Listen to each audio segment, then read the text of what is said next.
بسم الله الرحمن الرحيم. إن الحمد لله نحمده ونستعينه ونستغفره ونعوذ بالله من شرور أنفسنا ومن سيئات أعمالنا. من يهده الله فلا مضل له ومن يضلل فلا هادي له، وأشهد أن لا إله إلا الله وحده لا شريك له، وأشهد أن محمدًا عبده ورسوله. يا أيها الذين آمنوا اتقوا الله حق تقاته ولا تموتن إلا وأنتم مسلمون. يا أيها الناس اتقوا ربكم الذي خلقكم من نفس واحدة وخلق منها زوجها وبث منهما رجالا كثيرا ونساء، واتقوا الله الذي تساءلون به والأرحام إن الله كان عليكم رقيبا. يا أيها الذين آمنوا اتقوا الله وقولوا قولا سديدا يصلح لكم أعمالكم ويغفر لكم ذنوبكم، ومن يطع الله ورسوله فقد فاز فوزا عظيما. أما بعد، فإن خير الحديث كتاب الله، وخير الهدي هدي محمد صلى الله عليه وسلم، وشر الأمور محدثاتها، وكل محدثة بدعة، وكل بدعة ضلالة، وكل ضلالة في النار. أعوذ بالله من الشيطان الرجيم. بسم الله الرحمن الرحيم. الله الذي خلقكم من ضعف ثم جعل من بعد ضعف قوة، ثم جعل من بعد قوة ضعفا وشيبا، يخلق ما يشاء وهو العليم القدير. حاضرین گرامی، اسلامی بھائیوں، بزرگوں، نوجوان ساتھیوں، عزیز بچوں،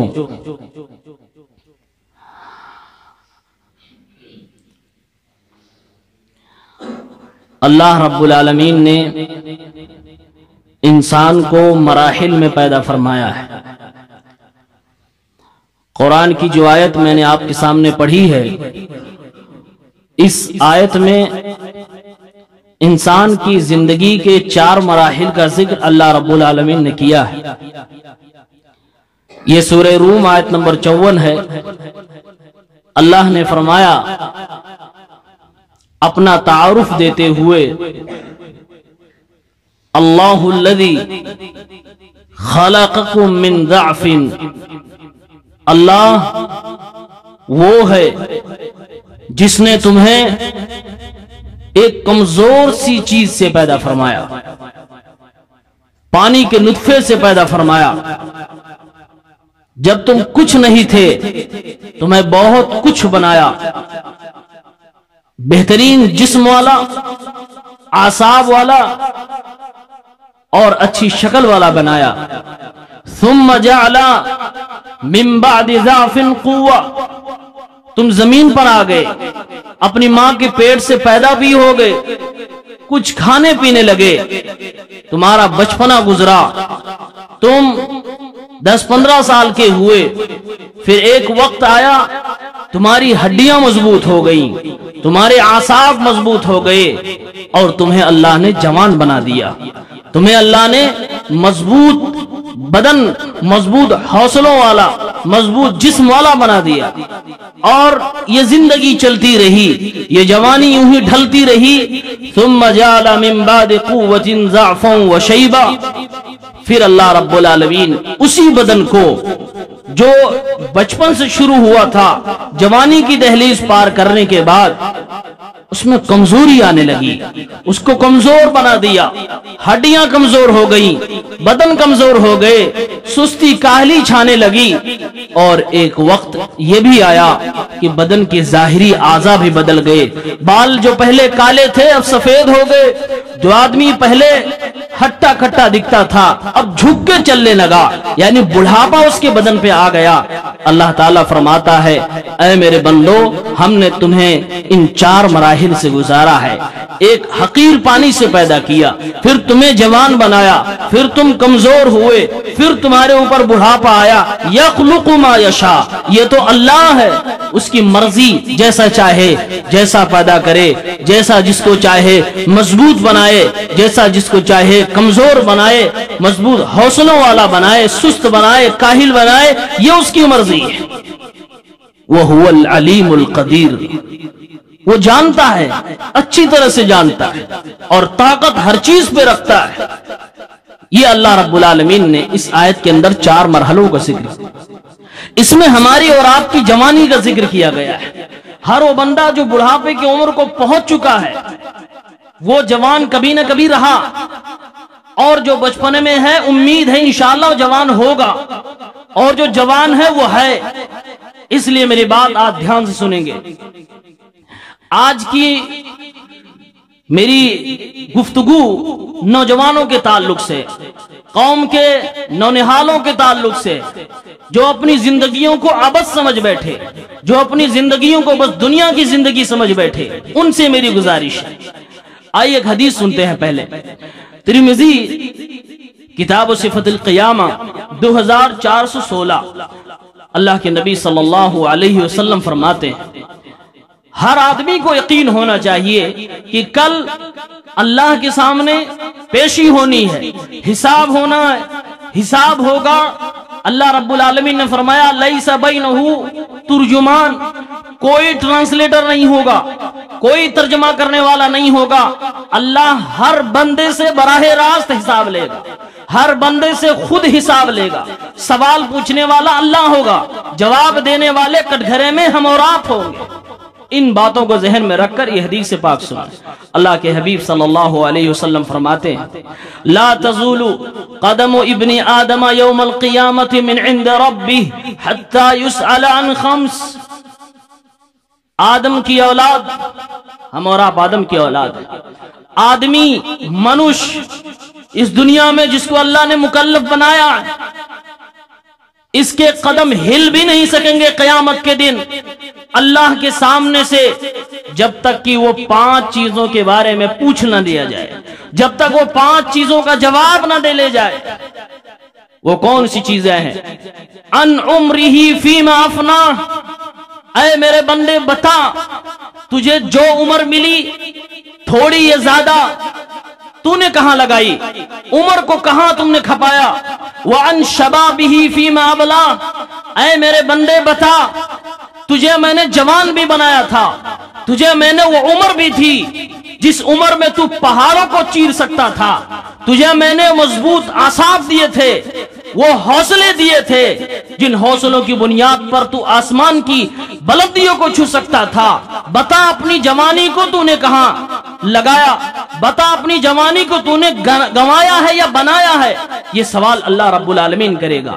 اللہ پوچھے گا وَعَن مَالِهِ مِنْ أَيْنَ اكْتَسَبَ، اے میرے بندے بتا تو عمر پایا، تو زندگی پایا، زندگی میں تجھے میں نے دولتیں بھی عطا فرمائی، تجھے میں نے مال بھی دیا تھا، تو اپنے مال کا حساب دے، کہاں سے مال کمایا تھا تو نے۔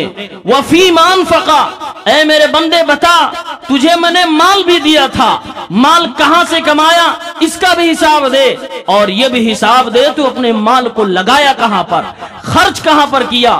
تجھے حساب کمانے کا بھی دینا ہے اور خرچ کرنے کا بھی دینا ہے، دونوں کا حساب اللہ رب العالمین مانگے گا۔ اور آخری اور 5واں سوال اللہ کے نبی فرماتے ہیں اللہ پوچھے گا وَمَاذَا عَمِلَ فِي مَا عَلِمْ، اے میرے بندے تو دنیا میں آیا تھا، تیرے پاس دماغ تھا، کان تھے، آنکھ تھی، تو دیکھتا تھا، سنتا تھا، علم بھی تیرے پاس کچھ تھا، تو جانتا بھی تھا، تو جاننے والی مخلوقوں میں سے تھا، عقل والا تھا، تجھے بھی کچھ تو علم ہوا ہوگا، میرے بارے میں کچھ تو جانا ہوگا، میرے مصطفیٰ کے بارے میں کچھ تو جانا ہوگا، میری پسند اور ناپسند کے بارے میں بھی کچھ جانا ہوگا۔ اس جاننے کی بنیاد پر بتا،